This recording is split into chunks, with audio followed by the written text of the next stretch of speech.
Time now on the Eagles Insider Podcast presented by Lincoln Financial Group to meet with running back Boston Scott. Boston, welcome to the 53-man roster. Game days, it's back to being what you are, and that's a great running back. How you doing, first of all? Great. Yeah? Great. Feeling good? Oh, yeah, man. Preparation with the team leading up to the game. I mean, it was good. Yeah. Obviously we didn't get the result that we wanted. We want to start a little bit faster whenever we start. But overall, our preparation was great through the week, and we're looking forward to this week. This is a great story, the Boston Scott story. Born in Zachary, Louisiana. Where exactly in Louisiana is that? Well, I actually wasn't born in Zachary. I was born in Baton Rouge, Louisiana. Okay. But we moved around a lot, me and my family. My mother raised me, my older brother, and my younger sister. But we started off in Baton Rouge, and that's where I was born and raised. I ended up in Zachary, though. That's where I went to high school. So Where is Zachary? Zachary's like 30 minutes north of Baton Rouge. Okay. So, What was your childhood like? Grew up in the church. Pretty good childhood. Did a lot of sports camps, but didn't really get involved with contact sports until like middle school. So, okay. I know your background's really musically inclined. Yeah. Very church oriented as got well. the musicians all in the family. Is that right? Yeah. So what did you play? You played guitar? Yeah, I can play guitar. I played some in band. I played like trombone and baritone and stuff like that, like the jazz That's cool. band. But I've learned a couple things. Did over you the sing years. in church? Yeah. Whenever I was young, my grandma forced me to. Okay. But yeah, I did that. Well, and was she allowing you to play sports as a young guy? Were you allowed to play contact sports? Yeah, but I was doing more of the music type thing, but also, we didn't really have money like that. So, it wasn't, contact sports isn't cheap. So, that's kind of Equipment costs money. Yeah, multiple factors kind of playing into it. And I would imagine that you're 5'6", 203 now. Mm-hmm. At least that's what you're. What are you playing at? Yeah. Oh, I'm at 203. Yeah. I know you went to college at 183. I think you were listed at as a freshman. Were you a smaller guy in high school? I was like 170. But you're a power lifter, I know that. Yeah, I was like 170 something in school, in high school. So I knew if I wanted to go where I wanted to go, I was gonna have to change my body, and I was gonna have to excel in all those areas just to level out the playing field whenever you're, running around with all the pros. So, that's something that I take pride in. And going to Louisiana Tech and even at Zachary with Robbie Yellett at Zachary High and then Kurt Hester at Louisiana Tech. They were instrumental in, me becoming who I am from a strength standpoint. So, that's something that I really take pride in. So you had a vision of being a football player, no an doubt. NFL player when you were a kid? Why? How did that start? My dad played, my brother played, and I would always remember I was a big Saints fan growing up, coming from Louisiana, but. I see Reggie Bush, I see Darren Sproles, I see Deuce McAllister, guys like that making plays on a day-to-day basis. And, it ran in the family too. We're running backs. So, that's what I wanted to be. It's incredible. The running back position is one I've talked to other guys about. I think running backs get punished so much when you're 13, 14, 15, all the way through college. You're the best players on the field. You get the ball all the time, and you get beat up. By the time you get to the NFL, it's really hard to be at your peak. Do you find that to be the case? Yeah, well, I would just say this. I feel like, it's kind of a blessing in disguise, because I really wasn't playing. Like I said, contact sports wasn't something that I was really involved in whenever I was young, so I didn't really start hitting until middle school. And then I was a defensive lineman, offensive lineman in middle school. And then I became a running back whenever I got to Zachary my 9th grade year. So I didn't really start hitting like that until high school. So, now that I've gone through college and I've gone through, been that kind of change of pace back, kind of took it over my senior year, the wheels haven't really been, that rusty. Yeah, that's good. I've been kind of. The best is yet to come for Boston Scott. I love that. You did not get a college scholarship out of high school. I find this remarkable for any athlete who reaches the highest level of sport. How in the world did that happen? Was being 5'6" tall the reason you didn't, do you think, as you look back? Yeah, I think that has definitely something to do with it. But just being 100% transparent, I've gotten better over the years. You know what I'm saying? I look back at my high school tape, and there's plenty of things that I, needed to work on, needed to get better at, So, I just continued to get better. You know what I'm saying? And I knew, like, I had that dream, I had that vision. I was going to do whatever it took to get to where I wanted to be. So, I knew the things that I needed to work on. And that's pretty much what I focused on. I try not to focus on, what they say you aren't. I just try and focus on what I want to be and what I'm going to be. Has it happened a lot that you've been told, no, you can't do that? Yeah. Is that right? What have you relied on then to overcome that? What has been kind of your inspiration for that? Definitely it's my relationship with Jesus Christ, but also, a lot of people talk about proving the doubters wrong, and yeah, that's cool and that's fun, but at the end of the day, whenever you achieve what you want to achieve, those haters aren't even there, to even witness what's going on, but the people that support you from the very beginning, they're always going to be there. So I don't really, seek to prove people wrong, but I just look to, prove my supporters and my family and people that believe in me right. So you surround yourself with those who believe in Boston Scott, which is why when I looked at your Twitter feed, you're not super, super active on Twitter. That is where the haters live. Yeah. Right? Social media, a big part of your life? I try and use it the best I can just to, promote and just to inspire and to support and things like that. But I know that's where a lot of negativity lurks too. And, friends of mine will definitely, I don't be looking or trying to go look, but, friends of mine definitely show me what people say. And, it just, it is what it is. I knew when I get to this level, it's a national, it's a national audience, so people are always going to have something good to say. People are always going to have something negative to say, so I don't really pay much attention to it. Boston, before we get into the thrill of being drafted by the New Orleans Saints, and then later in your career here, seeing and becoming friends with Darren Sproles. I mean, these are two mind-blowing experiences for somebody who, A, grew up as a Saints fan, and B, idolizing Darren Sproles. I'd like to get into the powerlifting thing. How did that help your body? And in what ways can kids maybe who want to improve their bodies and feel better about themselves, and how do you get into powerlifting? Like, how do kids get that first step, that confidence to go enter something that they have no idea what they're doing? As far as powerlifting? Yeah, powerlifting. Yeah, I mean, which I think is super cool. Yeah. I think, you definitely have to have a love for it because it's a lot of repetition, and it's a lot of competing with yourself. I had the opportunity to go and compete, on a state level, but it's a lot of competing with yourself, and it's just that want and that desire to improve yourself.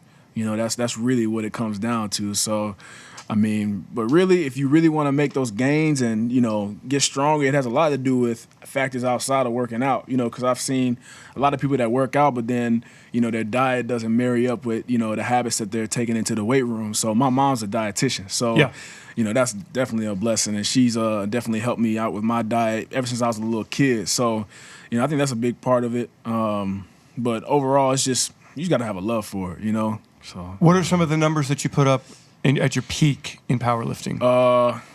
It's Olympic weightlifting. Okay. You know what I'm saying? But my squat, I got up to 625. That's where Hester stopped me. Bench, I got up to 425. And then power clean, I got up to 370, 365, 370, something like that. And so for your weight class or however, which of those numbers is the most impressive? Is it the squat, 625? I actually don't know. As far as powerlifting, but Olympic weightlifting and like high school and stuff, like the way that they set it up is based on what you can lift. That's when you go. So I was last every single time, which meant I lifted the most. And a lot of dudes were on their third lift, but I was on my first lift for their third lift. So I don't know, I guess pound for pound, that just. Are you pound for pound?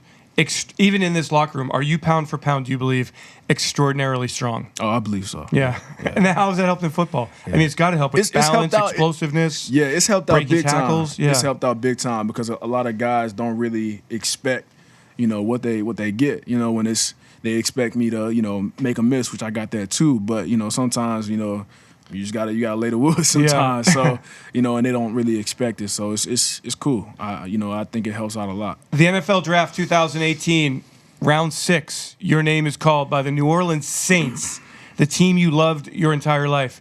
Where were you? What was the scene? What was the feeling? Well, that was my birthday weekend. Wow. I just got done eating lunch with family, and I thought that I might you never know, it was the last day or whatever. And so I was leaving the spot, and I ended up getting a call from a 504 number, and I was just whoa, because I had been talking to my strength and conditioning coach, Kurt Hester. We were just talking about getting a tryout, making the most of your opportunity, things like that as a free agent, blah blah blah, this and that, the projections and all that kind of stuff. 7th round free agent, maybe at best. So we were just kind of talking about making the most of the opportunity, whatever I get. So whenever I saw that it was a 6th round, I saw that 504 number, I was like, is this family or something that I that was trying to hit me up? But then, I called and it was Sean P. So, it was, I didn't even know it. It was like, I don't know, man. First time you walked in there, do you have any sense at all the Saints were interested in you? They were loaded at running back too. Yeah, that's the thing. Like the Saints, they ended up working me out real late. I wasn't. To the best of my knowledge, I wasn't on their radar. So. You impressed I didn't somebody. really expect that. Yeah. So, yeah. Then you walk in their facility. There comes a time so it becomes you're walking in wide-eyed. It's awesome, mind-blowing.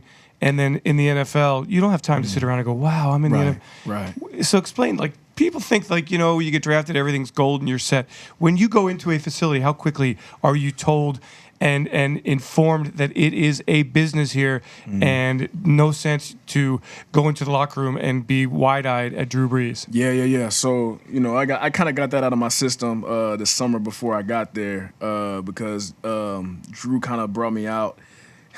He brought me out to San Diego to get some training in with him to throw the ball around a little bit. So I was able to see him, Mike Thomas, and get around some of these big names that, because it wasn't just Drew, it was a bunch of other guys that went to that one spot to train with, I forgot the trainer's name. But anyway, in San Diego, Todd Durkin, I think so. But that's where Drew he trains out there. Is it La Jolla or something out there? Yeah, wherever it is. Okay. Yeah, but so I got all that out of my system whenever I was there catching the ball from him. So whenever I got to the facility and stuff, got around the team, and I knew I had a job to do. I was there to solidify myself on the team. So at the end of the day, I grew up watching those people, but. At the end of the day, I was there with a job to do too. So, And then Boston, since then, it has been a very up and down trip to get to here. Mm-hmm. You're there, you're cut, you're practice squad, you get claimed by the Eagles, brought into Philadelphia week 15. You're playing on the team, on the active roster through the postseason. How did you kind of wrap your brain around this thing and go, hey, I got to make the best of this now in Philadelphia, which is a totally different system. Right. So, one of the biggest things, I knew what I was getting into with the NFL, because I've had coaches that have told me about the business, guys that have been in it already that I've been able to talk to. And, I know it's that the door is always open. It's a revolving door. But you definitely just have to focus on controlling what you can control, and that's your work habits, and that's how you approach each day. That's how you become a true pro, because guys that are like me that are rounds 5 through 7 or whatever, end up going from team to team or whatever it may be, you just have to prepare every day as though you are playing, and whenever your opportunity comes, you gotta be ready for it, so that's one thing. Deuce talks to me about it all the time, man. You just got to be ready for that opportunity. If it doesn't come, then so be it. But if it does, you got to make sure that you're ready. So that's kind of my mindset no matter what. Is the practice squad frustrating in the sense that you practice all week, you're part of the team all week, game weekend comes, game day comes, and you're not dressing and you're watching wherever you watch? What did you do on game days? How do you replace that competitiveness? Yeah, I hope that any player that's on the practice squad, has that desire to play on Sunday. That's the dream. That's the pinnacle of being an NFL player, playing on Sundays. So, that's definitely something that's important to me. That's I would say that's probably number one on the priority list. But at the same time, you can definitely approach it, different ways. You know what I'm saying? You can either look at it as, oh man, I'm just a practice dummy, scout team guy, they don't really care about me, blah, blah, blah, this and that. Or you could look at it as, while I was on the practice squad, I'm going against the top 5 rush defense in the league. You know what I'm saying? I can get better from that. That when I was in New Orleans, that's that's how I approached it. I'm going against a top 5 rush defense, a really good defense. So what can I do here to get better? These guys are Pro Bowlers. These guys have done it for a long time. So it's all about how you approach it, man. So. And then Darren Sproles, you meet him, you work with him. Why is he so great? What has he taught you? Being around the man every day, I marvel at his ability to be one of the best, top 5 all time in yards in this game at 5 feet 6 inches tall. Not that size is a bit, but people judge you a lot of times on how you look in uniform. Why is he so great? His habits, consistency. It's that different, huh? Yeah. The consistency is just incredible, and I feel like that's what determines your success in this league, man. Whenever you are out there playing, it's the guys that are consistent and are able to be consistent and resort to their fundamentals under pressure. And I feel like Darren Sproles is that through and through. Every day and how he approaches his diet, how he approaches the weight room, how he approaches the film room, how he approaches practice. He's consistent in everything he does, and you see it on the field, every Sunday. He's very, very consistent, and that's what, a lot of guys, I'm sure, that have gone over, 10 years in the league. That's kind of the trend that you would see, consistency. But there's more than just that with him. He's been blessed with extraordinary vision, quickness, toughness, hands. Is that the guy you kind of want to be? Yeah, in terms of just approaching it every day. Yeah, absolutely. I think that he should be a template for a lot of guys, all the guys, and how to approach the game, how to do things on a day-to-day basis, man. Because you see what is produced. He's become, like you said, top 5 all-time, all-purpose yards, man. It doesn't happen by chance. Yeah, he's talented, but he's also very skilled. He's put work in. He's grinded it out every day to get to where he is now. So your mindset, Boston, nothing's going to be guaranteed here. You can be gone tomorrow. Yep. So how do you approach it day to day? Just like Sproles, man. Just control what you can control. You approach every day as though you're going to be playing that week. And whatever happens. I mean, that's really all you can do. How do you deal with disappointment? Because there've been some disappointments from the time you walked on at Louisiana Tech. Yeah, I mean it's gonna happen. I'm okay with failure. That's fine. You're gonna be faced with that in life. But I think one of the biggest things that you can get from it is how you respond to that failure. Your attitude. How you approach life after you fail. Says a lot about you as a person. Says a lot about your character. And moving forward in life. This is a game, and at the end of the day, it's gonna end someday anyway. You really have to focus on, what you're learning throughout those failures and throughout those successes, So that's one of the biggest things, man. It's football definitely sets you up for life, because there's going to be ups and downs in life too. So getting along with other people, backgrounds, cultures in the locker room, and understanding that you cannot succeed without the help of 10 other guys on the football field. I mean, you can be the greatest running back in the world. If you're not getting any blocking, you're not going to get any success. I wonder about the game. How good can you be? How do you feel about your ability in this NFL now that you've gotten some taste, some carries, some success? Are you as good as anybody out there? Absolutely. I feel every single rep that I get more comfortable. And I believe, I'm here for a reason, man. I believe that I can be up there with the best of the best. So that's the goal that I'm seeking to achieve, and I'm gonna ride this thing till the wheels fall off. Good for you, man. You have a great attitude about it. You really seem to enjoy it. You play with great energy, enthusiasm. It was awesome to see you out there in Minnesota getting some carries and showing how explosive you are. I thought it was interesting in training camp and preseason because you were so good, and this group here, you must have looked around and said, "Man, this is gonna be." Did you ever look? It's gonna be tough to make this 53. It's a talented roster over everywhere. Yeah. Everywhere, man. And I love the competition. Like I said, I wasn't really worried about, he's doing this, he's doing that. I was just worried about what I was doing, and just trying to do it to the best of my ability. But I knew it's gonna be tough because there's a lot of high caliber players in that running back room. So, All right, here we go. 5 questions with Boston Scott. Number 1, best advice you've ever been given. I would just say, I wouldn't say it was like advice, but it was just kind of this quote that I've come to. Talking about proving these doubters wrong. I don't think that's the right way. Yeah, it's cool to do that, and it might motivate you to a certain extent. But whenever you get to the point to where you are achieving those things, I kind of feel like that can make you susceptible to like complacency because those haters are going to be gone whenever you start succeeding. You know what I'm saying? But when you put that pressure on yourself, to do it for those who are believing in you, those that you have to look in the face every single day, that's where I feel like you can really elevate. Okay. Question number 2. Take us inside after you break the huddle. What is in your mind? What is in your eyes? Take us inside your helmet until the ball is snapped.